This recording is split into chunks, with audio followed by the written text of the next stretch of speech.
Porsche has it all. They have $3,000. Wait, are those bicycles? Yeah. Get the F out of Those here. are like $12,000 or something. $12,000 like that bicycles. for a bicycle.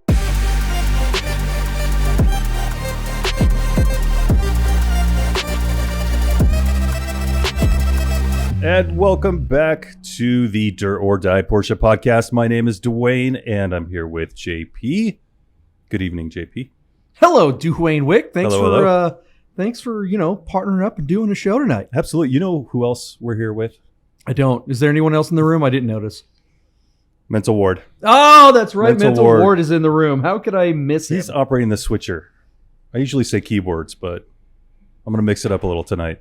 I think that's more accurate because you say keyboard and it sounds like we have like a band. I wanted to, but I still want to be in a band again. It would be cool to have a Dirt or Die band. What would you do? Well, see, I can't play a musical instrument. The skin I can't flute. sing. You can play the skin yeah, flute. I'm probably get some practice with that. Romi, I'm sure would do it because he loves karaoke. I don't think he can play an instrument. Does he have a voice? Like, can He claims carry it? to. I've never heard him sing, but he tells I've never me. wanted to hear him. He sang. He was on stage at Vegas Auto Fest. Yeah, I take that back. That's right. I've been in the car with him when him and like Alter just like crazy for 2 hours. Phil Collins in the air tonight. Just like every 80s Journey. butt rock song they could come up with. I actually want to be in that car. Along. Yeah. It was actually kind of fun, but yeah, no, he claims to be very good. And I don't know. I can't be the I cannot carry I a think tune. we I have need zero to talent. go do karaoke night with him somewhere. I mean, this is the right. Have you ever done karaoke at what is that dive casino on Koval? Just behind Paris Island. Is it Paris? Is that the Ellis Island? Ellis Island. Ellis Island. Paris Island. Yeah. Great karaoke bar there. We should do a karaoke night one night. It's like I actually think that's a dingy- They great have an idea. excellent Smoky casino. Elvis show on Fridays as well. Really? Yeah. Did not know that. Well, Romi went out, and by the way, guys, we're talking about our friend Romi. We're in the Romi Studio. Yes. Thank you, Romi. Check out the Romi Show on YouTube and go subscribe and like that channel, and then come back. And if you haven't subscribed and liked this channel already, do so. Yeah. Romi, he went and bought one of those portable karaoke machines, like a big one. Like it's Professional style. Yeah, it's loud, man. Over 6,000 watts. Something like Over that. 9,000. Yeah, he drives around in his G-Wagon with his dates, and they He rolls play out. this It's like thing. a suitcase. He just Well, kinda yeah, it's rolls just in it the out. back It's like, seat, and they just play it, and they check, do. check, check. Yeah, they do. Hey, good looking. I'll be back to pick you up later. It's just like the. And he has the books, Mr. the Microphone. laminated, like Garth Brooks, all his song titles, and yeah, probably. he should He because totally do that. I would join him in his karaoke road trip or whatever he does. You're joining us for the Dirt or Die Porsche podcast, and we're talking about karaoke podcast. podcast. Apparently. I'm just not into karaoke. JP, we're inching up on over half a hundred. Look out! Half 100. Do we really want to even mention that? That's I just do. I want to embarrassing. mention it because it's exceeded my expectations. I thought just my mom would be watching the show, but it turns out there's dozens, nearly dozens of other people, dozens of who people also watching. But I want to get to 100, so please subscribe. That's my goal. Let's get to 100, and then by when? By when? By the end of the month? Whenever. We don't need a goal. Okay, yeah, no. Let's say by the end of the year. I think by the end of the year, let's get to 100. Let's see see if there's we've got 100 2 months to get to 100 subscribers. Jerk-offs that And would then subscribe to the show. We will be 1/1,000,000th as successful as Overcrest. So yeah, that's true. I think that's true. solid. We, the thing is, like some of our episodes get a lot more views than the amount of subscribers that we have. So a lot of people are watching. Strip, right? I think it's just the ones that are like tuning in to see if I talk ish about them and then get mad and then never come back. I'm pretty sure that's what it is because we.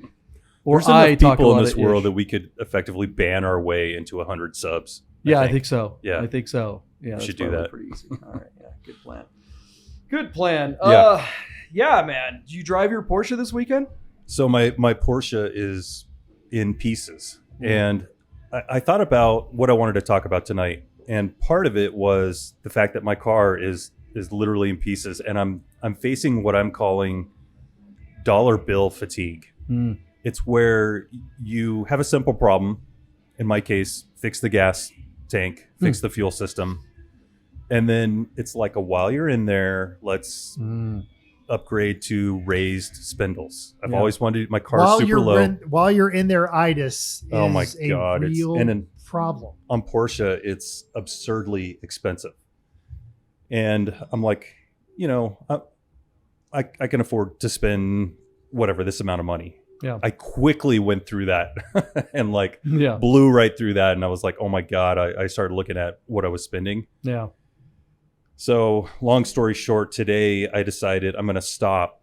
I was going to do a through the body sway bar, which was going to be another $1,000 or something. Yeah. I already have the sway bar. And it was going to be still more money because I had to weld pieces on, cut holes in the body. Yeah. It's a great upgrade, and I've already got the gas tank out. I've already got the suspension all apart. It's the perfect time to do it. But I'm like, this is going to take me another month and another $2,000, and I'm over it. I just want to drive my car. But we're coming into the season right now where it's actually getting kind of freezy. We're not like in the Northeast where you can't drive. The rain is the thing that I don't like to typically drive in because I'm on soft R compound tires. Yeah. And my car, it tends to have a little bit of kick out in the back on wet roads, which you would expect. So, you're right. We don't really get rain here, but it does get really cold. And let's face it, our compounds don't like really cold either. I forget that too. Yeah. Like on my way early morning sometimes, I punch it getting on the freeway and then, surprise. But this whole thing made me think about like the high price of Porsche, the high price of the Porsche parts, the branding behind Porsche. And part of the reason why the parts are so expensive is the successful branding of Porsche. And then that made me think about the two obvious areas to me that have divided Porsche, in my world at least. On one side, you've got the lifestyle, the Porsche lifestyle, which is automotive couture, like high-end Rolex, I don't know what you would call it, like brand lifestyle of Porsche.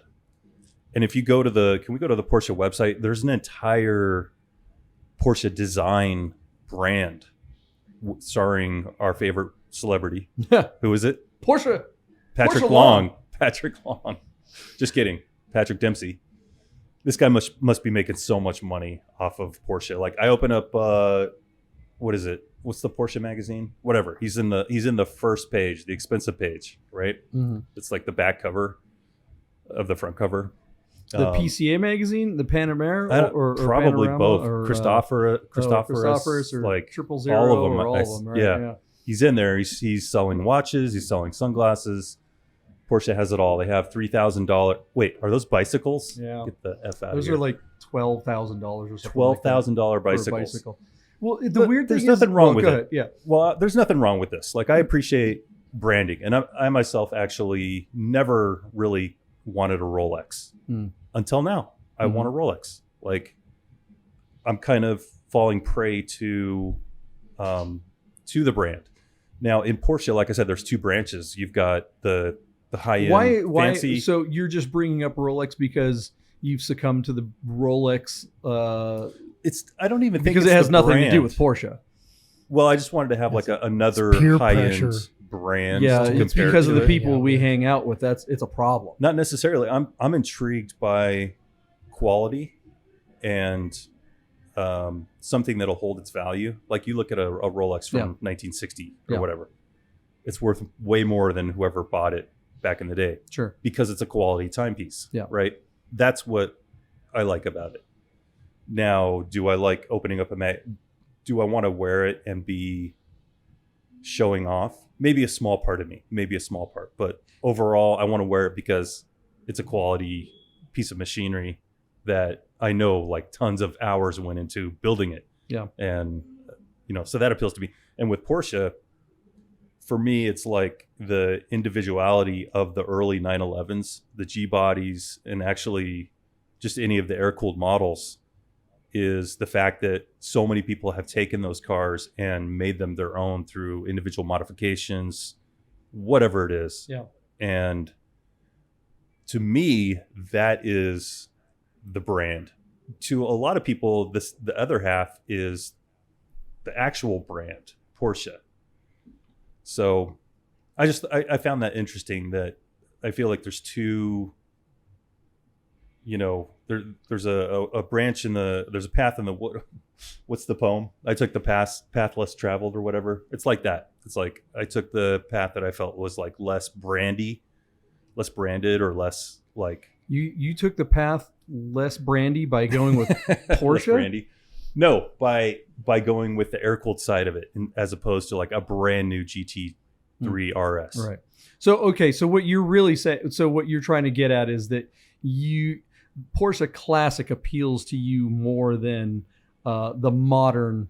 It's Porsches. Not even that. It's more like, I don't like Porsche because of this incredible brand that they've created, bicycles and stereos and home Bluetooth systems or whatever, watches, Well, sunglasses. hold on a second. I think I gotta hop in here just for a second and be clear though. Porsche Design and Porsche are two completely different companies. They have nothing. They are like not under the same build. They're not under the same roof. So Porsche AG, whatever the official name is, does not own Porsche Design. That is correct. So Porsche Design like leases the Porsche thing from them, or it's confusing in a lot of ways, and it's particularly confusing if you live here in Las Vegas, because our friends at God and Porsche of Las Vegas are very good friends. If you go to God and Porsche, the actual dealership, they're a classic Porsche dealer, but they're like the only Porsche dealership in the country or in the world, as far as I know, that has a Porsche design store in the dealership. Is that right? That is that was not part a thing. of every because dealership. if you've ever been into the Porsche design store at Gauden, you notice that they've got Porsche motorsport stuff on one side, and the design is all on the other side. There's a very clear line in the store, who has what footprint. I'm going to take a closer look next time I go in there. Because motorsport stuff is, like Porsche as a company, the Porsche Motorsports, all the vests and the jackets and all that kind of stuff that they sell, the blankets and all the different things that they sell on that side, that's all branded Porsche. They sell watches in there, but they're all just crappy Chinese, quartz pieces of junk. They're just worthless. I mean, they're absolutely worthless. But when you go across that line and then you look at a Porsche design watch, now that's a completely different story. Now you're talking about watches that are as expensive as Rolex. Some of them more. So are they? They have a $15,000, $20,000 watch under Porsche design. Well, the thing is, okay, so. I think the most expensive Porsche design watch, I think, is somewhere in the low five-figure range. So it's not like they have a Daytona or any precious metal watches that are like in the 30, 40 and up range. But, like most of their watches start at somewhere around $5,000 or $6,000, and they hover in that, $5,000 to $9,000 range and change. Who makes them? So that's a good question. The movement, like Porsche Design doesn't make their own movement, but they do. They're the only like car brand that has designed their own watch. So when you go and get a Ferrari watch, which they sell at the Ferrari store, that's actually a Panray. Whereas Porsche Design does design their own their own hardware, but they don't necessarily design their own movement. Gotcha. So I think like I have the titanium, what the heck is it, monoblock, which I really like. It's a really cool watch. It's got the coolest case. It's got like this rocker that's kind of it was inspired by the RSR cam thing or something like that. I don't know. The actual rocker. Yeah. Instead of having, because it's a chrono, so instead of having a button above and below the screw crown or whatever, it's the whole thing pivots. It's really the coolest watch I own. Yeah. It's not the most valuable watch I own. I mean, it was, I'm lucky to have a relationship with Porsche and was able to, acquire one at a price that, call it an employee price or whatever. I don't know if I would spend $8,000 or $9,000 on one. Right. But that's how much they ask for them, and that's how much they tend to get for them. What's his name? Rod Emery designed a series of them. Has he really? Recently? Yeah. I did not know this whole world of Porsche Design and Porsche I don't know their exact relationship, but it was very icy for a long time, and it is warming.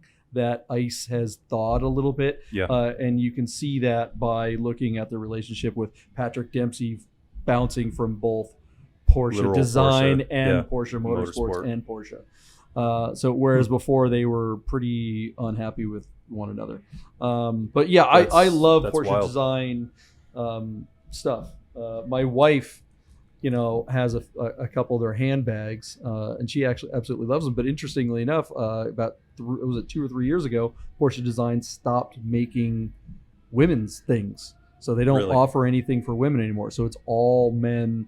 It's menswear. It's wallets and watches and a limited amount of focused clothes. on that demographic. Yeah, some of the the shoes used to be made by Adidas, but now they're made by Puma. Same with a lot of the clothes, but they have their own independent designers. Yeah, but boy, you pay for it. I mean, a pair of Adidas shoes or a pair of Puma shoes that would cost you, a couple $100 if it says Porsche Design on it, do 2 or 3x. It's just stupid how much they charge. Did you see those shoes that they had? I don't know. That I don't know. I will tell you that I used to have a Porsche Design snowboard jacket that I found at a Nordstrom's rack. I did. Well, it was at Nordstrom's rack. I was just going through, the rack. It wasn't like I went to the Porsche Design store. I couldn't afford Porsche Design. I go to the Porsche rack and I'm like going, holy cow, this is, what the hell? And it was like $150 or whatever. Wow. And I looked it up. I mean, that $3,500 jacket. Yeah, probably. It was thousands of dollars. It had the thing in it, like the beacon for like if you get rolled over by an avalanche or something like that. And a helicopter comes. Picks you and up, that was the greatest jacket I ever had, and it saved my ass because I was driving around in convertibles in cold weather and stuff like that. I gave it to our friend Michael Deeb, actually. Oh, nice. But he deserves it. He still has it. But we'll talk a little bit more about Porsche design and Porsche branding right after a brand that we really like. Let's hear about it. Hey guys, I'm super excited to tell you about our sponsor, Guys Customs. That's Guys, GYX _customs. That's how you spell it. Guys Customs bracelets. These things are amazing. Check them out. They're handmade in America, custom bracelets made to match your watch or your car. These things are unbelievable. I have 3 or 4 of them myself. My partner Michael Deeb has a bunch of them. They're pretty addictive once you get one. Each one of them are bespoke. We're talking carbon fiber. We're talking titanium. We're talking stainless steel, glass. There's none of this cheap Chinese garbage that you see a lot of bracelets being made out there. These ones are super high quality. They're made right here in America. When you go to Guys Customs on Instagram, it's about the only place that you can order one of these. When you DM the artist, you're actually reaching the real artist when you DM Guys Customs at Instagram. And she will make you a bracelet made to match that special watch, that special car, or that special person that has a special watch or a special car and they want something really, really cool in their life. They make the most amazing gifts. I get compliments on mine all the time. Everywhere I go, people are like, wow, that's really cool. You can see in the pictures, these beads, the colored beads are PTS. They're paint to sample. So if you have a specific color code for your car, she'll have beads made that are specifically painted to match your car or your watch. It's unbelievable. You got to get one of these Guys Customs bracelets. Check them out. They support us, and we really, really, really want to support them. Guys Customs bracelet. All right, guys, welcome back to Dirt or Die, the Porsche podcast with Duane Wik and John Polnik. And our good friend Mental back in the corner there, pushing buttons for us. If you haven't hit the subscribe, like, or notification button, we're asking that you do. Got to get to 100. Awesome. What's that? We got to get to 100. We got to get to 100. It's embarrassing to say that. We really are not good at this. You start small, okay? You start small. Little goals. Baby steps. Yeah. Baby steps. It's true. I would just say if you have your spam account that you use to, sign up for freebies and stuff that you never check. Now that's embarrassing. Use that email. Go ahead. No, use your real one. Well, go do to that our one channel too. and just start Everybody watching all the has channels 3 and let it play emails. through. so your cat can watch it. You don't have to actually watch Right. it. It's important you watch We need the something. streaming hours. Yeah. So I just saw, speaking of YouTube, Mm-hmm. a trailer for Lamborghini the movie with Gorillo. What's his name? He was in that other movie that had an air-cooled Porsche in it on Netflix. It was a Netflix only. Oh yeah. We talked actually about pretty that. On a pretty previous, cool little movie. Yeah. But now he is Lamborghini. I don't know his first name. I didn't realize that was the same guy. Yeah, but it made me Savage. His name is Savage. Savage Lamborghini. It made me think of how luxury brands like Porsche, Lamborghini are kind of moving into more and more into film, music. Like you've got Porsche being dropped in what's her name song, Porsche with No Brakes. She says, it seems like they're dropping these luxury brands more and more often and making movies out of them and so forth. To me, yeah, there's the trailer for Lamborghini, the movie. It doesn't look great, although I like this guy Gorillo, so I might see it anyway.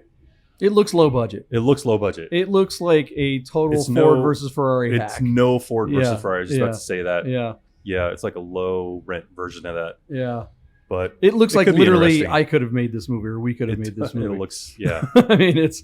They were stretching for the trailer for interesting moments, it seemed like. Yeah. I would argue if you had made a JP, it would probably be a lot better. There'd be a lot more explosions, even though there probably were no explosions. They would drop the Lamborghinis from a helicopter. Yes, good call. Good call, Duane. But I'm kind of like over all the, like, I don't know if I want my favorite car brand to be a purse. Yeah. You know what I mean? Or sunglasses. Or should I care? Or I don't know. Yeah, I mean, look, it's in 2022.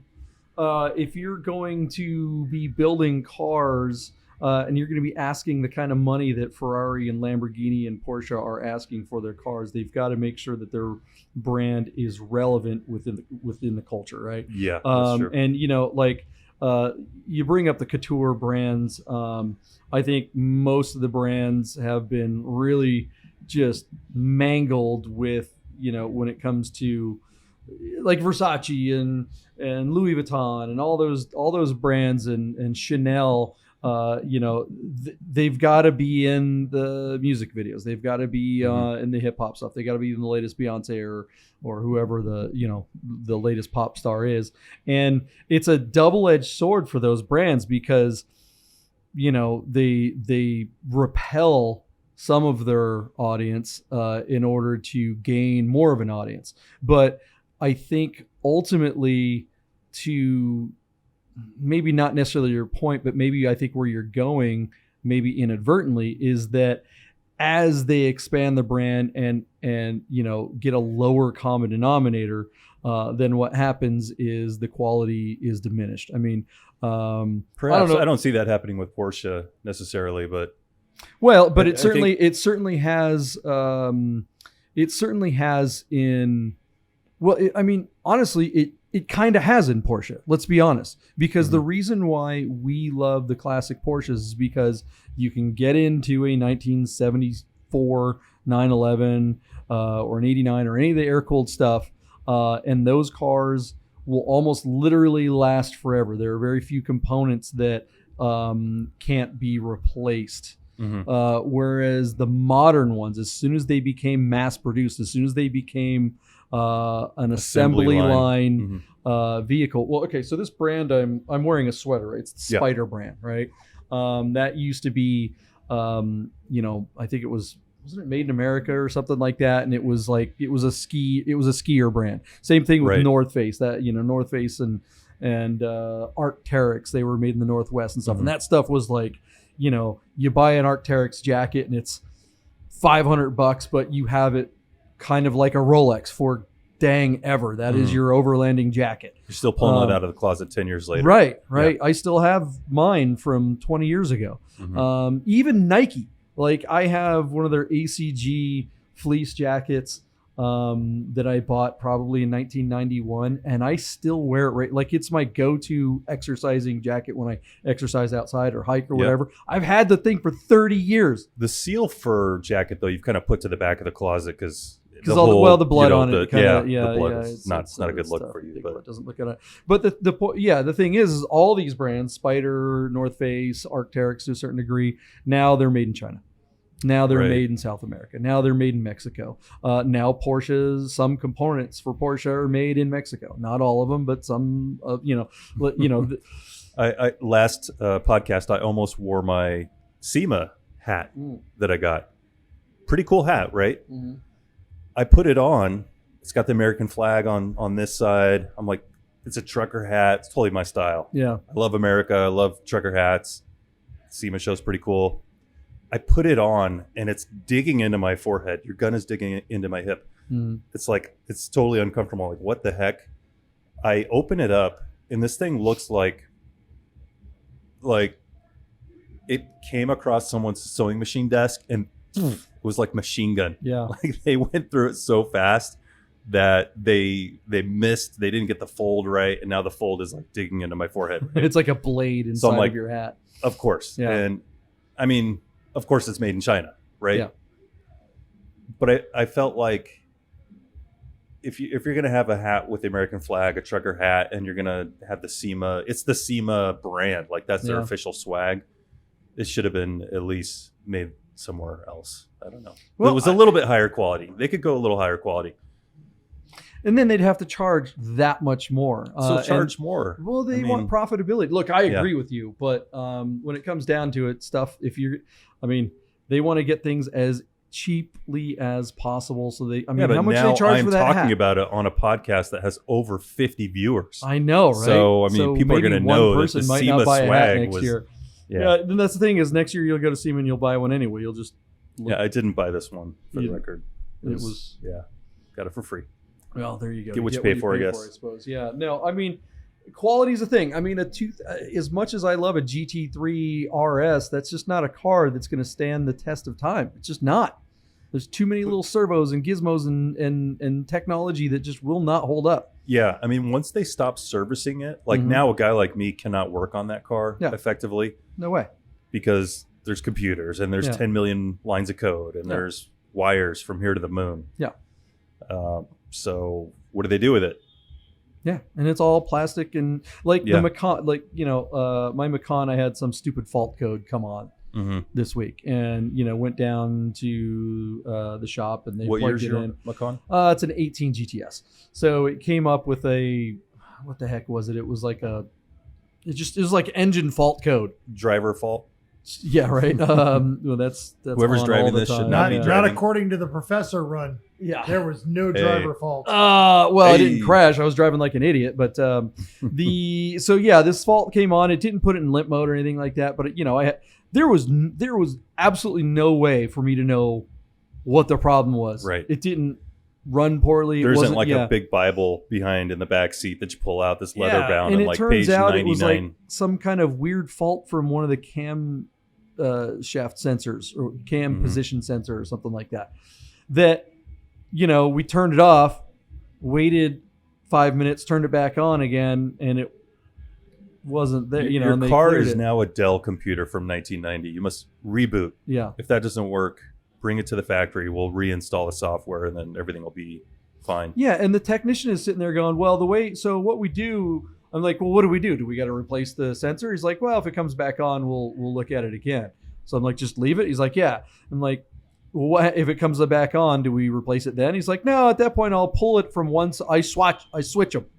I pull one from one side and pull the one that's not going faulty and put it on the other side and then run it and see if it gets a fault. Yeah. Kind of wipe it off the connectors. He literally said that 9 times out of 10, that's what it is. Usually the position sensor gets dirty somehow. Yeah. Needs more dielectric grease. But then, he also, one of the, luckily it doesn't look like my Macan has this particular problem, but it's very common with the Macans, of all the Macans, I guess, is that the belt, the serpentine belt on the front, the cover for that, the timing belt cover or whatever, that is held on to the engine with plastic freaking screws. and that is causing most of them are developing oil leaks. Wow. Big oil leaks. And so you have to replace this thing. It's a 30-hour job. Oh yeah, The engine needs to be dropped. Like the entire drivetrain in order to get to these just to change plastic this screws. stupid thing because So of I plastic wonder screws. what the design Well, hold process- on. And the factory, the factory way they repair it, Put metal screws in. put plastic screws back in. So the indies will put aluminum screws in to try to keep it from happening again. But geez Louise, I'm sorry to cut you off, but No, it's that's terrible. So yeah, I mean, even though these cars are still made in Germany and whatever, and designed by brilliant people and all, there's just so much technology. Have you ever seen the fender of a Panamera removed, or a door panel Does it removed? look like a robot? Like yes, an endoskeleton of like Terminator. Yes. It like, looks like Terminator, just like ripping the skin off, and now there's all these wires and buttons and stuff. It actually comes alive and tries to kill you. What's under? Oh my God! There's so much crap. I can't. It's like, in one of our 911s, you take the fender off. There's nothing under there. Right. Yeah. Your fender's self-aware. There's just undercoat. Now there's an entire sentient AI under your fender. I think I just realized something, AI JP. system. The cutoff for cars that I like is the day they started using plastic screws. Whatever day that was. 1996. Well, June I mean, 3rd. that actually cuts out probably 964s too. Do they have plastic screws? Yeah, some of them do. Yeah, there's a lot like I've never taken one 964s apart, with little so. servos and stuff like that, and plastic rivets and things. I mean, I don't think there's no plastic screws in the powertrain. I don't think. Yeah. Let's hope. I guess we could say it's I don't know. That is the way of the world. I mean, I was at a light today, and of course I look over and there's the Chick-fil-A, and there were literally 2 Lamborghini, what are they called? Urus, the SUV. Yeah, the SUVs. Yours. Yeah, 2 of them in line to get Chick-fil-A at the. I look over at the light. They didn't know each other. They didn't know what. They didn't plan this. It wasn't a meet. It was like it was just Vegas on a Tuesday. It was just 2 jerks in 2 different $300,000 SUVs. They're interesting because they look like if the Tesla truck, what's it called, the Cybertruck? Yeah. If the Cybertruck wasn't a prototype and was a real vehicle. That's kind of what I think it would look like. Just kind of angular and big and but it's got like looking. thousands of more angles. Like that's what I liked about the Cybertruck is it was like 4 6 lines. angles. Yeah. It's like a triangle. The Urus, I say this all the time. The designers got paid by the radius. It's just like how many different they got paid by the angles can jam together. angle. Yeah, it's like okay, take a. Have you driven a Urus? I have not driven lately. A Urus. No, right. It does sound like Taurus, doesn't it? Yeah, man, we're getting in there. Guys, what do you think? Has Porsche lost its way? Has technology? It's great now, but is it going to really hold up? I don't know. Are you a brand whore? Are you going to watch the Lamborghini movie? Yeah, this episode sucks. Yeah, I mean, do you buy Porsche design stuff? I do. Let us know in the comments. I have. I didn't realize. I knew their stereo thing. Yeah. Was pretty cool. I like the GT3 style muffler. I like Bluetooth radios for singing in the shower. Sure. I'd love to have that on my countertop and jam out to whatever. Yeah, but I'm not going to pay $4,000. Big, and I've got a big fat head, so I need big glasses, so that helps me. What's that for? Are those Porsche? These are not Porsche design. No. I do have some Porsche design sunglasses somewhere. I had an original. Patrick Long does. Pair. Yeah, I'm sure he has 55-gallon drums full of body parts. Oh, just all that. Well, I mean, of that's swag how that Patrick. That's how Gotcha. Patrick and both Patricks stay looking young, is they eat third world children. There's no other way to explain it. Right. Really, I mean, do you have a theory? You just inject I don't think so. This is science, the man. blood Trust of the experts. youthful people into your Trust body. the It's like collagen. experts. Yeah, exactly. All right. Hey, we're gonna end this thing, right?